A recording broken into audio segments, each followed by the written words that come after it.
good morning, good evening, good afternoon from wherever you're watching us. So, back to One Simon Logs again. We just sharing experiences around tech, lifestyle, and all that. So, today, a very special guest here. We have, we actually in a conference that's in and around AI, web, and the intersection of law.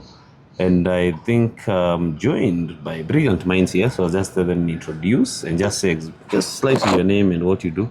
So just set a background, and in today's discussion is about digital identity. That's the whole point. We just want to, capture a few things about people, what people need to know, what they need to take care of when it comes to like their identity online and all that.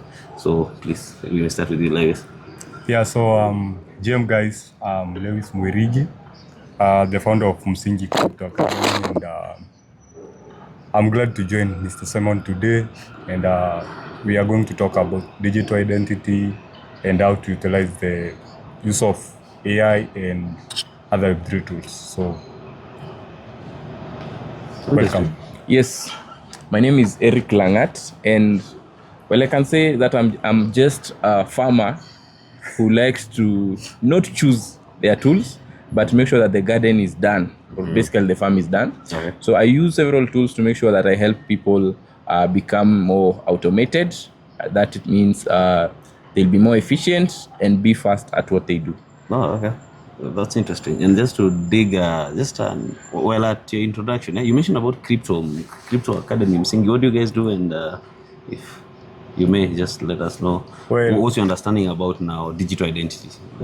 Well, in every setup, the need for identity is very important because you have to match the users and their credentials.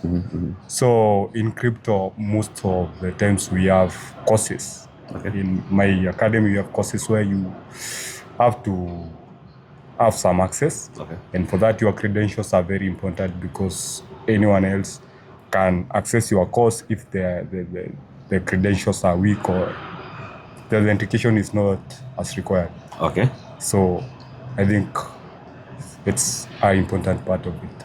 Interesting. So that's now in terms of digital identity in your domain and all that. In my crypto space. Interesting. For you, Eric, what is it now? Well, I'm going to go with the dictionary definition, which is the collection of a person's or organization's information that identifies them. And nowadays, we also have AI agents, so you can have persons and organizations or an AI agent's information like full name, ID, email address. So for an AI agent, it's a bit now there's a whole different. thing about banking, right? In terms of the status quo, where people have to still visit banks, verify themselves, while still some banks have said, well, we've moved a step further, and now we're able to, authenticate and verify it's you, remotely, and people can still do their business, right? So what do you think when it comes to like now all these financial institutions and the fintech space where they're heading, and also now everything they're adopting? Do you think it's time to get rid of all these banking halls and just go digital fully with everything? digital? Yeah. Okay, for me, I have one quote. Number one, we know that banking is very sensitive. You're talking about people's money, and most of it affects people's lives directly. So the quote is, the more things change, the more they remain the same. Okay. So my thinking is, especially with the way AI is evolving, the way people are able to create videos of other people very easily. So remote verification will be very hard because you will try and verify someone remotely, and someone with malicious intentions can intercept that and create a video where someone is looking similarly to the intended person who was supposed to verify with the bank. So I think that we still need to retain the physical part of banking. People need to still visit banks. And we can call it multi-factor authentication because multi-factor authentication is not only for where you get an SMS once you log in, or for where you get a link sent to your email or a code, or even using the authenticator app.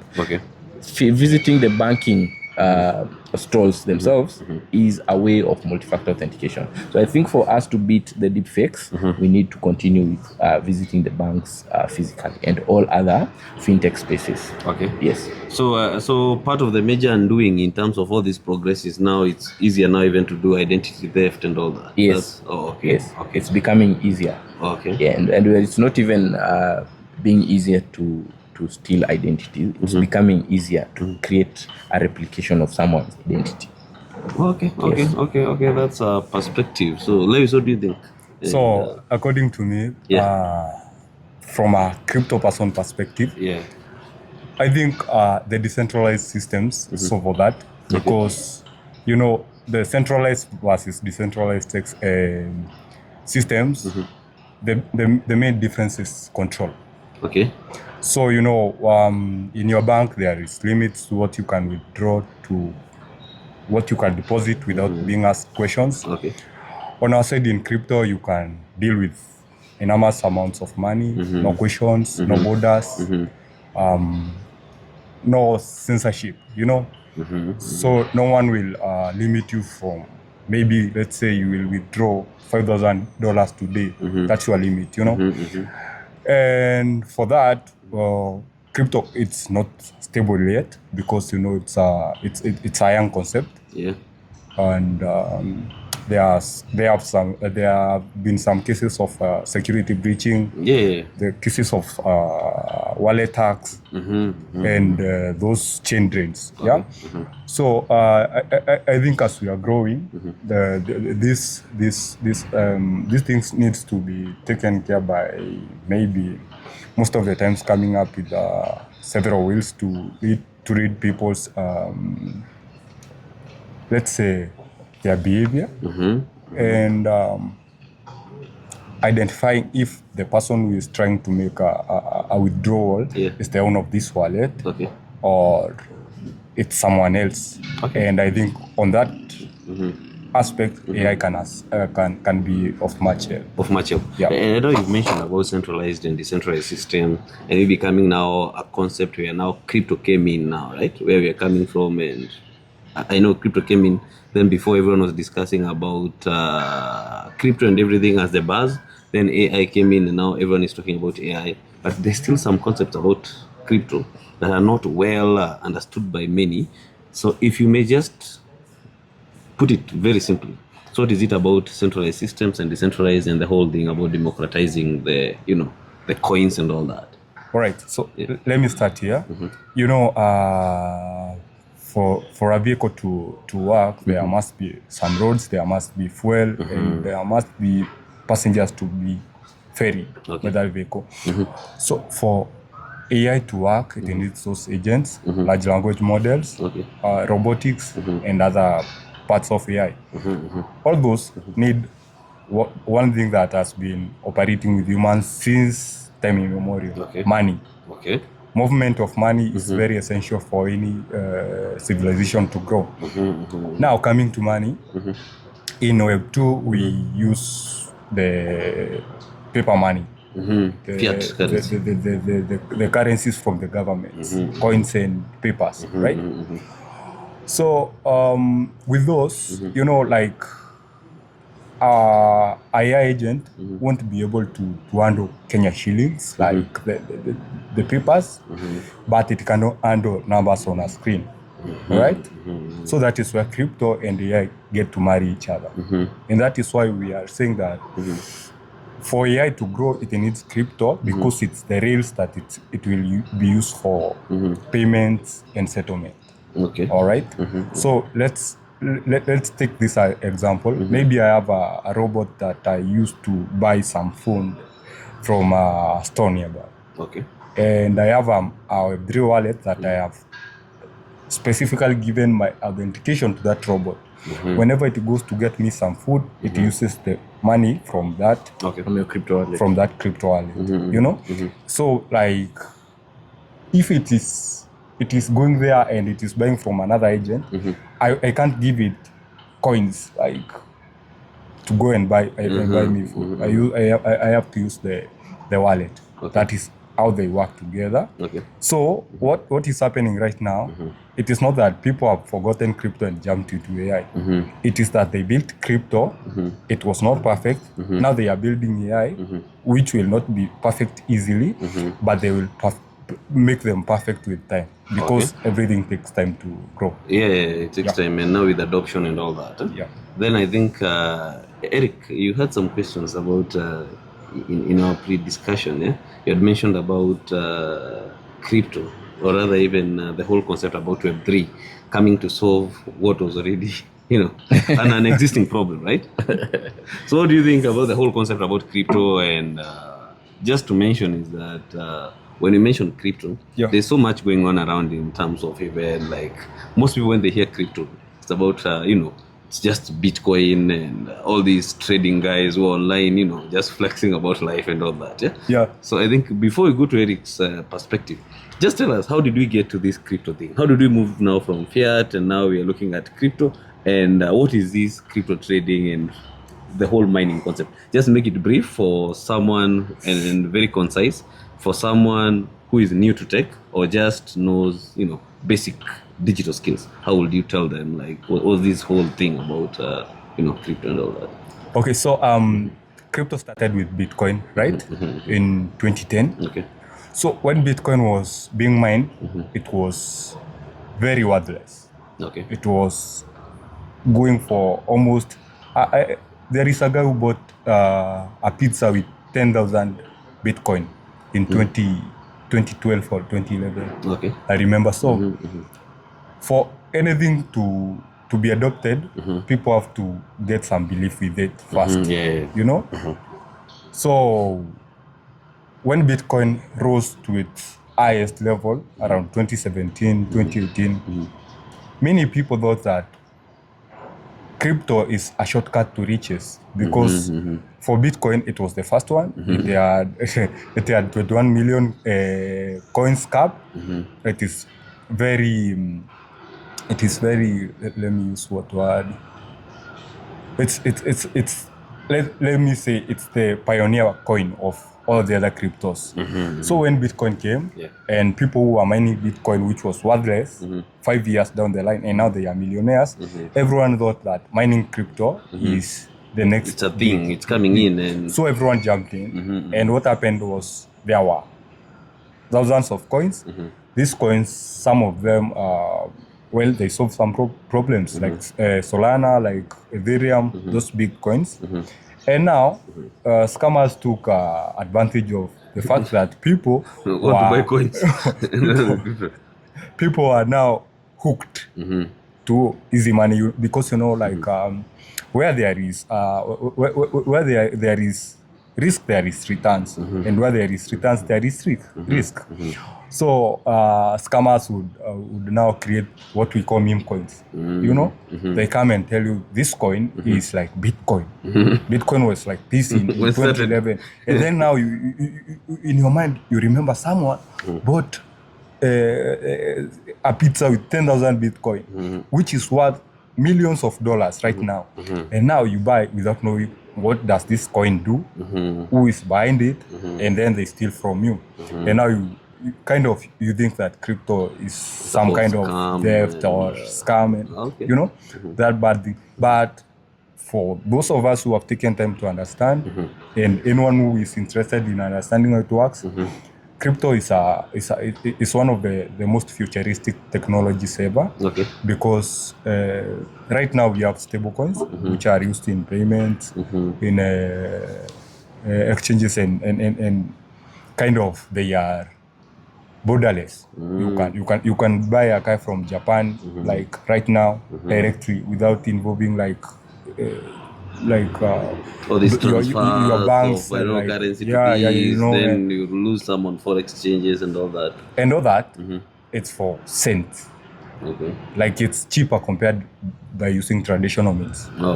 Yeah, so I think for people who want to do things quickly, cheaply, they may opt for crypto. Yeah. That's good. So Eric, what's your view? Are you still convinced now you can move the crypto way, or what do you think about it? So I think that one thing that was attractive about crypto, Yeah. well, one term that we use it in the legal sector is virtual assets. So that combines things like NFTs, the crypto currencies, and anything that is that you can classify as a virtual asset. Okay. So I think that it now doesn't solve the problem that it used to solve, because the problem that it used to solve was anonymization. So you would find that people liked the anonymization that was in crypto, but nowadays you can track a wallet and find who sent that money and who received that money.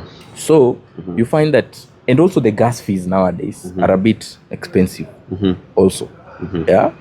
And the amount of money that you send cross-border is also being limited nowadays with the regulations that are here. Yeah, because last year they introduced the Virtual Assets Providers Act, VASP Act in Kenya. And this was controlling a lot of virtual assets providers. So you find that when you go to Binance right now, as a Kenyan, you need to verify your identity, you need to upload your ID card and do some sort of a liveness check, sort of all those things, which was not there before, which is what made us get attracted to cryptocurrency.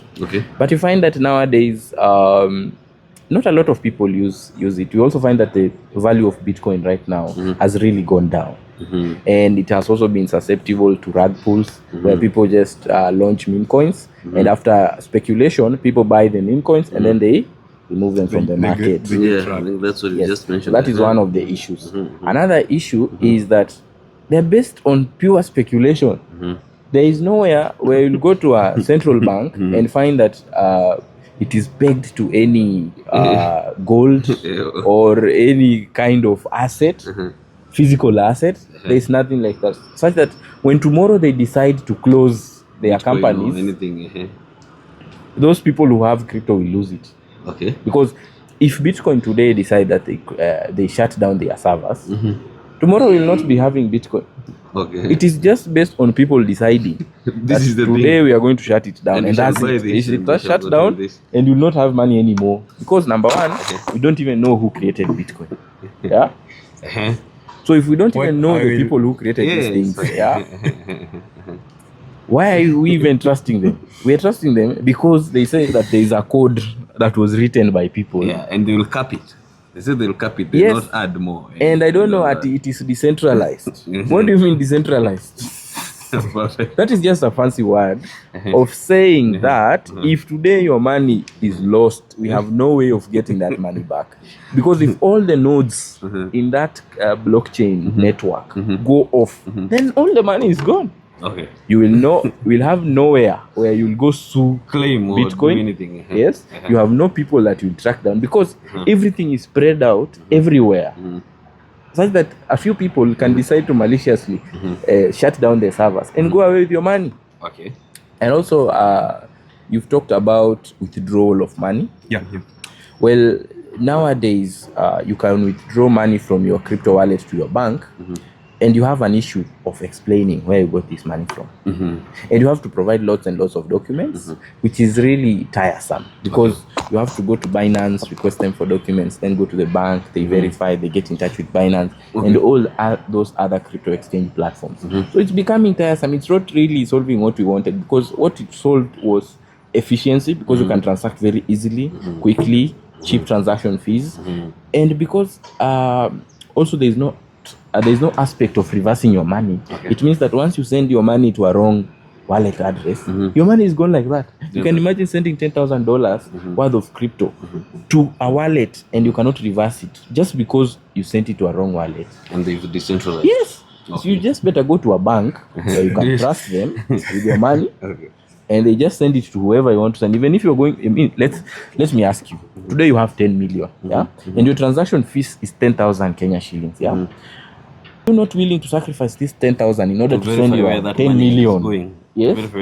10,000 is not a problem for you, but so it's just a trade-off in terms of efficiency, the cost, and the risk. So I think it was a fancy technology that people had. It has good names. It was solving problems and all that, people thought they had, but they didn't really have it, because if they really had those problems, we would be trading right now in cryptocurrency. When is the last time you traded cryptocurrency? No, you see, myself, I actually told Lewis from the beginning, like, this is the only tech that I've not really gotten to understand it well. And you are a tech And guy. it's part of the reason why I don't trade, I don't do anything about crypto.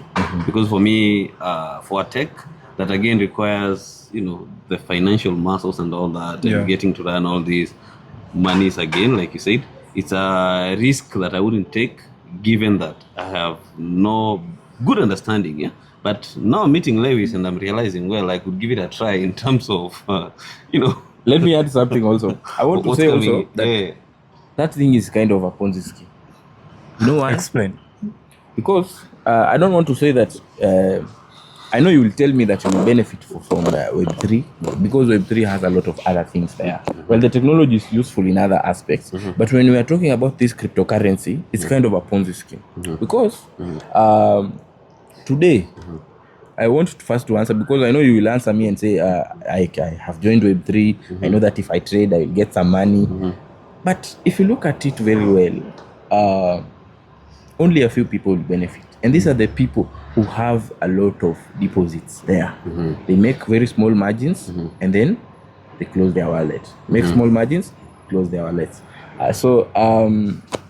And you also have that aspect of insider information. Insider information is really affecting people in the cryptocurrency space because you find a crypto that Trump is about to talk about, and you find that there's some news that his son has invested. Or in the same, yeah. There's all that conflict of interest. Yes, that is publicly available information. But there's also other cases where you see someone has invested on something and hours later or days later you find that the price has gone up. Okay. I mean, So why it's would we also trust? sentimental sort of. Yes, why would we trust such? Okay. And also there's that part of, I know you are going to also answer me that about the price fluctuations of Bitcoin, that I don't know, we have stable coins. I don't know, these stable coins are pegged to the US dollar. You see, you are going back to the old currency. That again is You cannot survive without the old currency. democratizing. Because if I want to withdraw crypto, I convert it to USDT and then I trade it. I send it to my M-Pesa account. You get? So there's no way I can take Bitcoin and send directly to my M-Pesa account. Or you find that if I want to pay you, there is a high chance that you're not going to accept crypto. So if you find not many people adopt that technology, it means that whatever problem that they were solving is not really a problem. Okay. Yes. So then that means people are still not yet there in terms of understanding this whole concept, because I believe with adoption and all these, even there are shops that once they started, accepting Bitcoins and all that, I think there is again another bunch of guys who jumped in, because now I can see my local shop now I can, just without going again to convert to USDT or whatever currency, I can easily, transfer and do the money. So if I'm paying levies for a service, for instance, if I have crypto, I can, directly pay to him. So there's a whole question about people adopting, and so that again, with now more people getting into that space, that means again it will even become cheaper and all that, right? But again, all these fears around, working with something that, it's neither here nor there. It's only a few guys in a society who actually really understand what it means and how it works. And the whole thing you've mentioned, that both of you, about meme coins and all that. Yeah? So people are so scared into getting into that space, right? So Lewis, as an expert now, what do you think it's needed in terms of now people getting more into, your space and telling us that, well, this is the next thing and these are good things. So what do you think needs to be done? So before I answer that question, I have to answer my friend Langatia, because he has directly said some things that are wrong. Okay. And I would like him to understand. So first of all, to start with the crypto space, the anonymity thing, that people can transfer things without being noticed. So specifically, there are coins still in the market that are privacy based, and they are very stable coins, and they are anonymous to an extent. The teams buy them are not known. I will give you an example of two coins that I personally am invested in, and I like them so much because in case I am a person who values freedom so much, so in case I get to an extent I want to transfer maybe huge amounts of money, and those coins, they are No, the governments are not very friendly with them. So most of the times they are not listed on centralized exchanges. Okay. One of them is Monero, Okay. XMR, and the next one is ARRR, Pirate Chain. Okay. Those are not very mainstream coins, Yeah, they sound scary actually. Yeah. Yeah. So how does Mama Mboga adopt this coin? So basically, let me tell you what you do.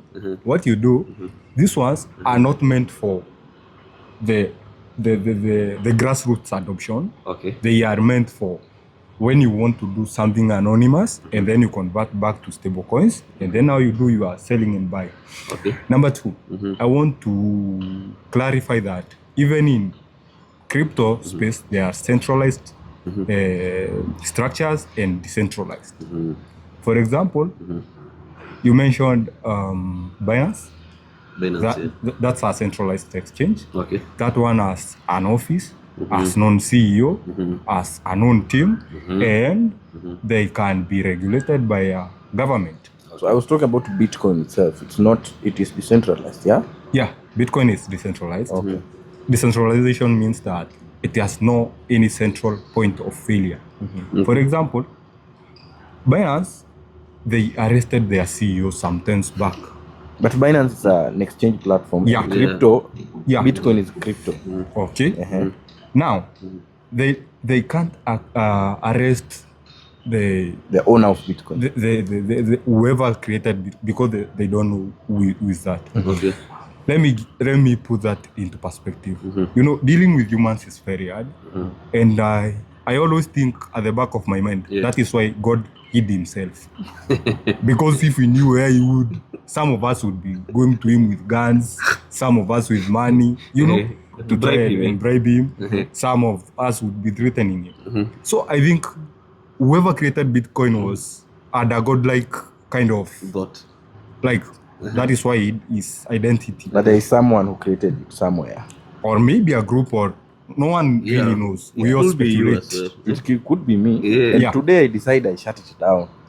Where are you going to get me? Now, you can't shut down Bitcoin because you don't control the nodes. The nodes are run by validators. Validators are people like me. I buy my computer. I make sure that it's one node on the system. Let's say validators today decide to shut off their servers. Now that is the problem. Validators don't know each other, and they are decentralized, and they are not in one place. They are not in a room like us here. But and then we say, let us close down Bitcoin. But no, it can trend. Some it can trend that we don't really need America. to continue using Bitcoin. And then we just say, the value of Bitcoin now is zero. Sindio, we've said the value is zero because this thing is based on speculation. So tomorrow, Trump comes out and says that we are no longer going to accept Bitcoin as the trading currency of any form or in any way. We are not going to recognize it as currency. The value is going to go to zero. No, Bitcoin. And that means that one person is going to change. Let me get this right. The whole thing. Eric, I think Bitcoin can never you are pro currency, these fiat currency and all that. For me, what I wanted now, Lewis, to tell us is this. He's a new guy who is not known to tech. Yeah. Just a local businessman who is operating, right? Yeah. How would you sell crypto to them? Like, how will you convince them that this thing, number one, like Eric is saying, is going to be shut one day. It's going to not be declared as zero in terms of the value it's bringing. Yeah. And it's something that's going to be there for a long while. How will you just put it in a very simple way? So let me start with saying that blockchain is a technology. I even have a good example. Like we have a Muhindi, he has a hardware. Yeah. You're going to tell this Muhindi that I'm going to give you currency. There is currency, new currency here that you need to start using. Yeah. Or I'll pay with that currency. Yes, I need you to start accepting this because people will start now coming into your hardware and pay with this currency. Or maybe ask people, display a signboard out there that lipa na crypto. Bas, yeah. Well, as I was saying, blockchain is a technology like any other. It's like web development. It's like fintech and many other technological branches. Yeah. So for crypto to work, basically, because trusting something that you can't see is very hard for humans. So that is why they brought the idea of stable coins. Okay. Because a person like me who knows about crypto, I could come and get some Solana from you. Like I borrow from you. Maybe, let's say it's 10 Solana. When Solana is trading at, let's say $100 per coin. So that's $1,000. And then I go and wait for it to go down. And I pay you when Solana is trading at $50. So I have paid you your 10 Solana, but you have made some loss, right? But for stable coins, if I give you $10,000, you will return that because it's pegged on US dollar, USDT, yeah, USD or whatever. So the stablecoin thing was to make sure that people who don't have that knowledge of how these things work can still use it.